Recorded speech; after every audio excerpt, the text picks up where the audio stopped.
Guru Gone Bad. I'm Jason Horton. I'm Rebecca Lieb. And this is Ghost Town.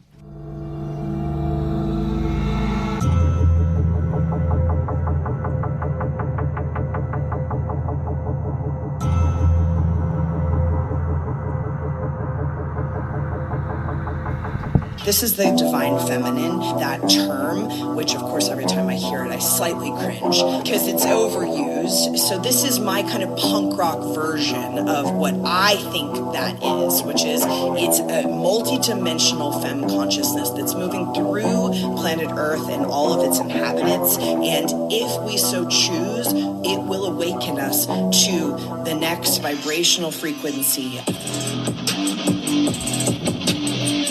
What you just heard is the audio from a post on Guru Jagat's Instagram, a promotion for a 12-month intensive called 5D Femme, the yogic science of femme consciousness, through the Rama Institute in Venice, California. The post shows Guru Jagat's kind of edgy, in-your-face approach to her brand of healing, funneled through the Rama Institute, a Kundalini yoga studio with a controversial yet cult-like following that included Courtney Love, Gwyneth Paltrow, Alicia Keys, and Kate Hudson. But on August 1st, 2021, this, quote, thought leader of modern wellness died suddenly, leaving her motives and practice open to examination. Examination that would include a multitude of abuses and a secret mission. Today we're talking about the life and death of Guru Jagat. But before we talk about Guru Jagat by her yogi name or her birth name, Katie Griggs, we should talk about Kundalini Yoga. For anyone who's done it, I have not, Kundalini is described as a combo of breathwork, slow yoga poses, chanting, and conscientious health choices, like eating vegetarian and meditating. But despite taking a lot of its tenets from Bhakti, Raha, and Shakti yogas, ancient traditions, Kundalini Yoga was made up by a guy named Hari Bhanjan Singh Kala, or Yogi Bhanjan, in 1968. Pakistani-born Bhanjan fled to India, where he worked for the Indian Revenue Service and the New Delhi Customs. During his final years in India, he became deeply interested in yoga and started teaching it himself. In 1968, Bhanjan moved to Toronto with a glowing blessing from the British High Commissioner to India, James George, a former student. In 3 months, his power over the Western yoga market grew exponentially, as did his celebrity. It was in Toronto where he became a true yogi, a guru, some might say. A year later, Bhanjan created the Healthy, Happy, Holy organization in Los Angeles, California. He realized that a particular type of person gravitated towards his lofty, New Age yogi tenets of long hair, vegetarianism, tunics, and deep stretches. Hippies.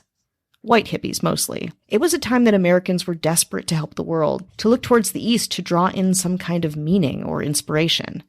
And they had money to do it. To serve his new and vibrant market, Bhanjan created the International Kundalini Yoga Teachers Association, dedicated to setting standards for his disciples and teachings. In 1994, the Happy Holy organization even began consulting for the United Nations, advising the UN on how to best approach human rights, feminism, and alternative living. By 2000, Bhanjan's Kundalini empire became a multi-million-dollar cash cow that included, according to Vanity Fair, a private security firm, one still contracted to do work by U.S. Immigration and Customs Enforcement, and the still hugely prevalent and extremely popular Yogi Tea brand. But there was trouble in Kundalini paradise. For years, Bhanjan had been repeatedly accused of rape, sexual misconduct, abuse, and financial manipulation, both before and after his death in 2004. Still, it was all pretty under the radar, and didn't impact Bhanjan's thousands of followers all over the world in a macro sense. That is, until January 8th, 2020, when his former employee and victim, Pamela Dyson, self-published a memoir entitled Premka, White Bird in a Golden Cage, My Life with Yogi Bhanjan. The book blew Kundalini Yoga up, and not in a good way, painstakingly describing Dyson's decades of abuse and observation of other horrific, criminal activities at the hands of the married guru and father of 3. Dyson's book shouldn't have been a huge surprise publicly, as Bhanjan had condoned rape in the past. In a 1978 lecture, Bhanjan argued that victims should not be blamed for their own rape. Rape is always invited, he said. Quote, a person who is raped is always providing subconsciously the environments and the arrangements. A report conducted by an independent third party, including interviews with hundreds of witnesses and victims, found that the abuse at the hands of Bhanjan, quote, more likely than not occurred. In researching this podcast, I read many accounts of Budgeon's abuses, and if you want to go down the wormhole yourself, you can check out the Instagram account Rama Wrong, or more generally, the very good and hard-to-watch documentary Bikram on Netflix to see some very similar, upsetting behavior by another leader in the yoga and wellness community. In 2020 is when Guru Jagat really comes into play. Guru Jagat was born Katie Griggs in 1979, the daughter of a single farmer in Fort Collins, Colorado. Katie was brought up in Colorado New Age teachings, and from a young age was always toying with her own identity, having her family call her Athena and her teenage boyfriend Zeus, for example. She loved performing with dreams of being an actor or poet or musician. In an interview, Guru Jagat's mother said, quote, "She was always trying to find herself, I guess." In her early 20s, she dropped out of school for excess partying, but eventually got a degree from Antioch College in Ohio. After moving to LA, she began using the names Katie Day and, early on in her Kundalini career, Kundalini Katie. Kundalini Katie thrived with her new purpose. She exercised, stopped drinking, and felt like she had a community around her. Apparently, when someone had been practicing Kundalini long enough, they are encouraged to spend $40 to certify their stake on a spiritual name, a mashup of Punjabi names and religious terms, through the Healthy, Happy, Holy organizations, Budgeon's company. Guru Jagat said she received her name, quote, directly from Yogi Budgeon right before he died. The title of Guru, a word not used lightly in Eastern religions, had been given to Katie Griggs, who felt she was up to the task. After practicing for years after, in 2013, Guru Jagat opened the Rama Institute on Lincoln Boulevard in Venice, California, with some startup money from her family. Her clients were high profile, Alicia Keys, Kate Hudson, Demi Moore, and Laura Dern, to name a few. She opened another studio in Boulder, Colorado the year after, then in Majorca. The studios sold moon juice products, crystals, jewelry, Palo Santo, and sage, and of course, photos of Guru Jagat's own guru, Yogi Budgeon. At the Venice location, the Rama stage at the front of the class was decorated with geodes, plants, and a 60-inch gong that Guru Jagat told students was originally made for Van Halen. The session would be a mashup of sleek millennial values and Jagat's yogic practice. A good example of this is a lot of rhetoric thrown around the studio. When Guru Jagat would say that lessons and epiphanies were, quote, downloads, and Kundalini was an ancient technology that could, quote, optimize your system. Then she would lead the class in a series of physical exercises that, according to Vice, Budgeon designed as a, quote, way to get high without substances. Many would leave the class feeling euphoria or kind of out of body. The high is very addicting, said the musician Zolita, who joined the Rama community in 2015. I remember being warned by a teacher that it might not be safe to drive home after class because I was so out of it. Despite paying her staff below minimum wage, Guru Jagat's reach continued to grow. The Rama began a business school, a nonprofit foundation, and a feminist group called the Aquarian Women's Leadership Society. She started a music label called Rama Records and launched 2 clothing lines. Yes, 2 clothing lines that involved a lot of white robes and white people wearing turbans. According to a pitch deck created by Rama staff in December of 2019, Rama claimed to have 150,000 social media followers, 50,000 email subscribers, and 500,000 podcast streams. That year, they offered 300 events, 4 retreats, and a festival. Guru Jagat spoke at Harvard and Bonnaroo Music Festival with a robust lineup of speaking engagements and promotional opportunities. And of course, Guru Jagat had an Instagram account. And when Pamela Dyson's shocking memoir came out, Jagat used her online platform as an opportunity to support Budgeon, her mentor. When addressing the book on her Instagram, Jagat said, quote, "This tale is no truer than any other tale. The truth as always lies in the eye of the beholder. Not a good look." And on that note, let's take a break. Hi, hello, how are you? Hello. How are you doing? Hello. We're checking in. Hello. This is it. You We're knew here. It was coming. We're here. Unless you'd never listened We made before. it here. And In that case, welcome. welcome, That's yeah. good. And you're like, what is this part? Yeah, It's you're not like, very interesting. it stopped. This is where we give a little thank you Oh. to all the people that are listening, supporting the show, spreading the good word. So good. It's a good word. It's a good word. It's a good couple of words. And this is where, party time, we like to thank our government. That's right. That's right. Our mayors. Rocking a lotus pose. Hmm. Ashley Matson. Hello. getting down with Downward Dog, That's a good one. Charlie Gilbert. Hello. And rocking a classic tree pose, Ooh, Kat Joselle. nice work. Leading the poses, leading the class. Whoa. With no judgment. Whoa. Practically floating. Oh, yeah. Rocking a full vinyasa. That's right. Our governor, Avian Nobles. You want no ads, no chit chat, bonus episodes, the good stuff. Mm-hmm. Little tip: if you go in and then I think it's under like the categorized either bonus episode or early access. Click on that. You get. If you just want to go back and listen to a bunch of episodes, ones you haven't heard, and you don't want to hear, and you got, you know what I mean? You don't have time. You got to zen out. You got to zen out. You got a rock zen garden. out. Do it. You got some essential oils. Exactly. You know, you can just lay down and pretend it's meditation. Yeah. Close your eyes. Our voices are probably not the things that will take you there. No, probably not. But, you know, we're all doing our best. Head on over to patreon.com/ghosttownpod. That's right. The part that no one waited for. Yep. But you got it anyway. You got it. There you go.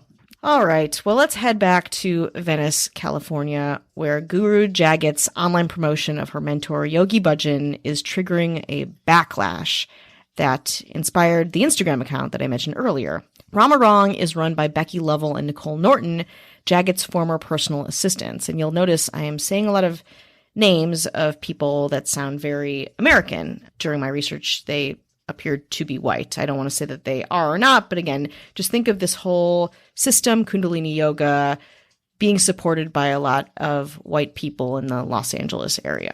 Despite Jagat viewing herself as a controversial rock and roll revolutionary, her actions in the account proved upsetting, abusive, and manipulative. She screams at people on WhatsApp about nearly everything, but especially making sure she gets her money, and also that her social media, photos, and presence are exactly how she wanted it. In a company-wide group chat, Jagat wrote, "Fuck you all," for not drafting a promotional email as she'd wished, and threatened another group, quote, "I will wring your figurative necks if not every photo you've ever taken up until now isn't in the Dropbox." Guru Jagat wanted her following to be detached, dazed, and seduced by her teachings, vulnerable to emotional, intellectual, and financial manipulation. Some might say cult-like behavior. For example, she'd regularly warn students in her spiritual lectures, particularly in lectures that took place near family-oriented holidays, that spending more than 72 hours with their families will cause them to spiritually regress. Quote, "It's a culture of fear-mongering," said Charlotte Medlock, who worked as Rama's director of marketing from 2016 to 2020. Quote, "Even after I quit, I practiced every day because I was afraid to stop. I was told that if I did, all of my progress would be erased.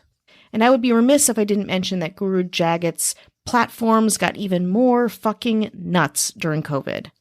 Airing conspiracy theories that COVID-19 was spread by chemtrails and that artificial intelligence was taking over, Jagat would interview fringe theorists like Arthur Furstenberg and David Icke, and regularly shared and pontificated on QAnon conspiracy theories, including, of course, Pizzagate.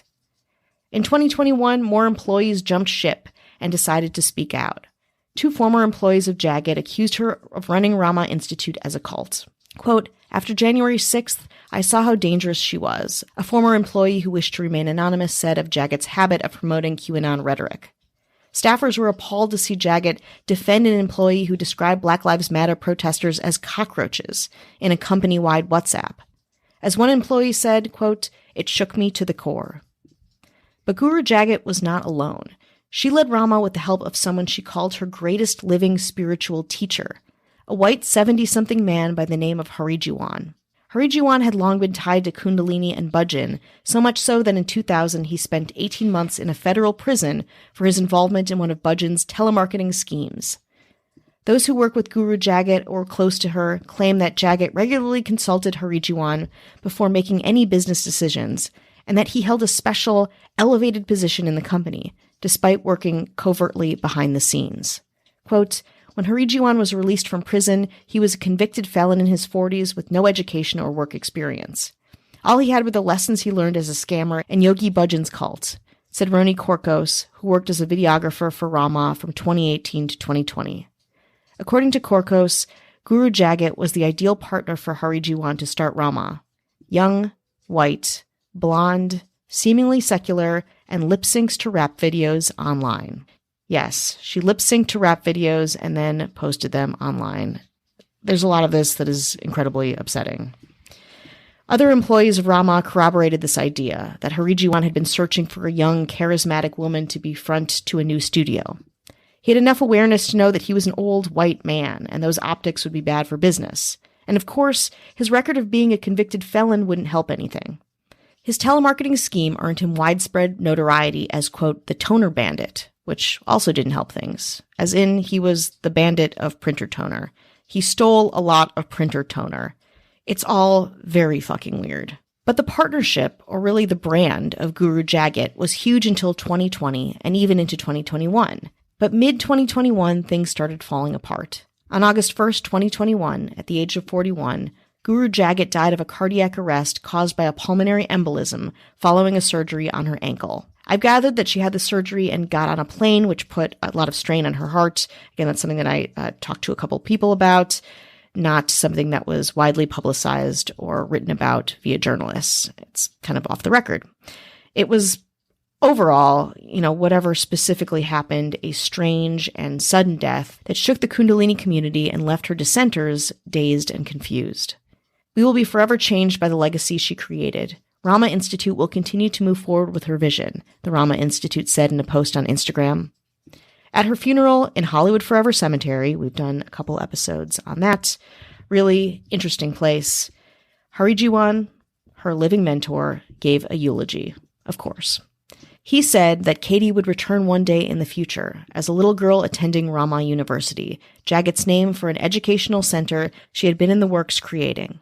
Her death elevated her to a kind of saint, a martyr for the fringe wellness ideals she and Harijiwan capitalized on. Regular classes and workshops at Rama resumed almost immediately following Jagat's death. On August 8th, a week after her death, Rama promoted an event called Lion's Roar in Jagat's honor. It cost $88 to $99. Soon afterwards, Rama began promoting tickets to Camp Grace, a women's camp devoted to deterritorializing the patriarchy led by Harijiwan. On August 30th, what would have been Jagat's 42nd birthday, Rama Records released a remix of a song, Truth, and a series of limited edition prints for $175 each. The Kundalini-fed Rama machine is still running, with Harijiwan at the wheel. But what happens within this controversial organization, their continued existence or failure, or hey, even the reincarnation of Guru Jagat, is anyone's guess. We've heard this story before. Yes. It's the same old story. I'd like to believe that there was a point before the money and fame and attention and just that feeling of just being power hungry. The trappings of all the things that I believe people will maybe go to a yoga class or some spiritual retreat to get away from. Yeah. And this leader is being fed by those things that a lot of people are getting away from. Mm-hmm. And in Los Angeles has always been a hotbed for cults and groups and things that did not turn out very well. Truly. Especially in Venice. Yeah. Perfect place. Exactly. This picturesque, very affluent area of Los Angeles where a lot of clientele that would have gone to this type of yoga studio thrived, told their friends. And of course, the pandemic exacerbated a lot of these ideologies and pushed everyone kind of to different places. We did an episode on pastel QAnon a while back. Like you said, is nothing new. Like we've done so many episodes about people who act this way in organizations who take advantage of a specific cross-section of people and a time and a place, kind of fuel that. It's really, I don't want to say it's like upsetting, but it's just frustrating that, again, it's over and over and over. This is one of, I think, a few episodes because a lot of the time we'll bring episodes, or mostly you're bringing episodes, but they're surprises to both of us. And this is one of the few, I think, where we message each other and it's this. I was like, I think a great idea. I mean, this is a great idea for an episode. And you're like, I'm already on it. Oh, yeah. Or the other way. There's a Vanity Fair article that came out and actually it got sold to a production company, and there's going to be a 4-part series about Guru Jagat, which will be very interesting. But I think it's so in our backyards and so prevalent, and such a powerful thing that feels harmless, like intrinsically in the beginning, this idea of wellness and, exercise. The idea community. of yoga is, people talk about yoga, it's passive. Mm-hmm. It's not, you're not going to get strong armed at yoga. Yeah. No, you won't be out $800 at yoga. Whether a religion or anything that is meant to be like, oh, this is healing and helpful. It's the opposite of the sharp edges of the world or of people, but that's what draws people in, and that's what gets them, is this kind of, you're being bought and sold, but the tones are very, very soft. Yeah, it's almost worse. You just sell me some shit. Honestly, just be like, here it is. Here's a class for $250, and then I'm going to ask you to take another one after you're done with this one, and hope you get something out of it. But really, I'm just trying to do business with you, versus something where it's like this holistic, universal, like the ideas of, these like bullshit ideas. I'm not saying that it's bad in and of itself, but again, when not you to discredit capitalize, people that are doing it and getting something out of it. I agree. I don't think plenty you of should great be places out there. A lot. I don't think you should be working for nothing ever. First of all, as someone who did that for a very long time, not in the Kundalini community, but like, I don't think anyone should be exploiting the workforce, and people who are well intentioned and who want to be a part of a community of wellness and feeling good about themselves and clean living. It just becomes a shit show when you bring in people who abuse that. And again, check out the Instagram. It is honestly like really upsetting. There's so much on there, not even just about Guru Jagat, but about many people that were her higher ups that she worked with, Budjin, all those people. It's like, it's sickening. If you've never gotten upset by looking at Instagram, let this be your first time.